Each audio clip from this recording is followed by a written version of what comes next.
મળ્યા કે જેઓએ કહ્યું કે અમારા પરિવારની જે દીકરી હતી એ શ્રીમંત માટે અહીંયા આવી હતી, એટલે કે ગર્ભવતી હતી અને હસબન્ડ વાઈફ આવ્યા હતા અને તેઓ પણ આ પ્લેનમાં સવાર હતા. એટલે એક આ જ્યારે આપણે વાત પણ કરીએ છીએ ને ત્યારે પરિવારોને શું વીતતી હશે એ આપણે સમજી શકીએ છીએ, પરંતુ એ ખબર નહીં, એ દુઃખ કદાચ આપણે એ લોકો જે વ્યક્ત કરી શકીએ અથવા તો અનુભવી શકીએ કેવી રીતે, આપણે કેવી રીતે એને શબ્દોમાં ઢાળી શકીએ.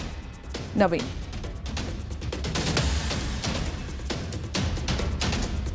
તો પ્લેન સાથે સંપર્ક કર્યો તે પહેલાના દ્રશ્યો અત્યારના જે દર્શકોને પણ બતાવીએ કે આ એ બિલ્ડિંગ છે જ્યાં આગળ પ્લેનનો હજી પણ કાટમાળ આપ જોઈ રહ્યા છો. આ એ જગ્યા છે કે જ્યાં આગળ પ્લેન ક્રેશ થઈને પડ્યું હતું, જ્યાં આગળ નવીને પણ પહેલા કીધું, સંધ્યાએ પણ જે રીતે વાત કરીને બપોરથી દ્રશ્યો જોવા મળતા હતા, નાના નાના ફોટોઝ આવતા હતા, 1-2 સેકન્ડના વિડીયોઝ આવતા હતા કે ત્યાં આગળ લોકો જમતા હતા અને ત્યારે જ આ પ્લેનના લેન્ડિંગ ગિયર્સ આપ જોઈ રહ્યા છો, જે ટાયર છે તે હજી પણ એમના એમ છે કે જે ટેક ઓફ વખતથી લેન્ડિંગ ગિયર્સ અંદર જવા જોઈતા હતા તે નથી ગયા.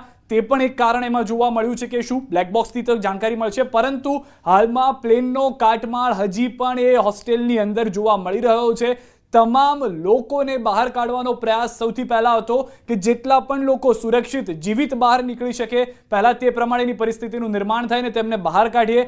પરંતુ એ દરમિયાન એક જાણકારી એ પણ મળે છે કે હતાહતની સંખ્યા વધી ગઈ છે. 285 લોકોના મોતનો આંકડો અત્યારે આવ્યો છે અને હજી પણ આંકડો વધી શકે તેમ છે.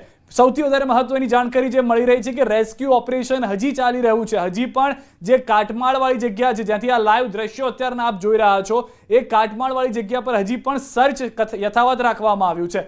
હજી પણ એ પ્રયાસ થઈ રહ્યો છે કે અહીંયાથી પણ જે પણ જાણકારી, જેટલું પણ માહિતી મળી શકે, જેટલા પણ લોકો ત્યાં આગળ હતા ત્યાંથી તમામ લોકો સુરક્ષિત બહાર આવી ગયા છે કે કેમ એ પ્રયાસ છે. કારણ કે બ્લાસ્ટ એટલો જોરદાર હતો, એક તો પ્લેન ટકરાય છે, 58,000 લીટર ફ્યુલ તેમાં છે, બીજી તરફ કેન્ટીન હતી, ગેસના બાટલા ત્યાં આગળ હતા. પ્રત્યક્ષદર્શીએ કહ્યું કે પ્લેન ટકરાયું, આગ લાગી, ત્યારબાદ પણ બ્લાસ્ટ થતા હતા કારણ કે ગેસ